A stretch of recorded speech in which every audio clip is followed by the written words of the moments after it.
ចាសូមគោរពជំរាបសួរពុកម៉ែបងប្អូនអតិថិជនជាទីស្រឡាញ់របស់អានថ្ងៃនេះនាងខ្ញុំសូមបង្ហាញជូននៅក្បាលម៉ាស៊ីន AT 140ជប៉ុនសុទ្ធមួយទឹកមានមួយគ្រឿងនឹងគត់សំណុំស៊ីន95%បងប្អូនសំណុំស៊ីន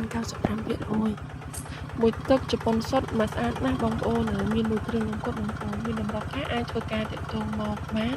មិនងាយរកបានទេបងប្អូនតម្លៃរៀងខ្ពស់បន្តិចប៉ុន្តែម៉ាស៊ីននឹងស្អាតមិនងាយនឹងរកបានទេបងប្អូនតម្លៃ4លានជាងបងប្អូនចង់ដឹងច្បាស់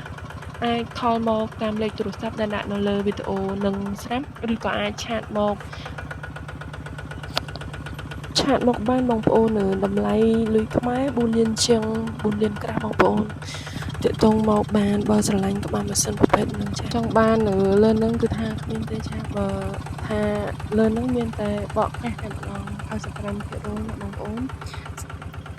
សំឡេងម៉ាស៊ីនល្អស្ងាត់ហើយតម្លៃសមរម្យត្រឹមតែ4លានក្រាស់ម៉ាស៊ីននេះជាប្រភេទម៉ាស៊ីនមួយទឹកបងប្អូនខ្ញុំសូមធ្វើការបញ្ជាក់ជូនដូចដែលខ្ញុំបានថតវីដេអូហើយក្បាលកន្លះ 12K បើសិនបងប្អូនមានតម្រូវការបងប្អូនអាចជួយការទាក់ទងបានតាមលេខទូរស័ព្ទពីខ្សែប្រព័ន្ធសេខាត077 52 52 44និងបិទហ្វូននៅ071 97 57 492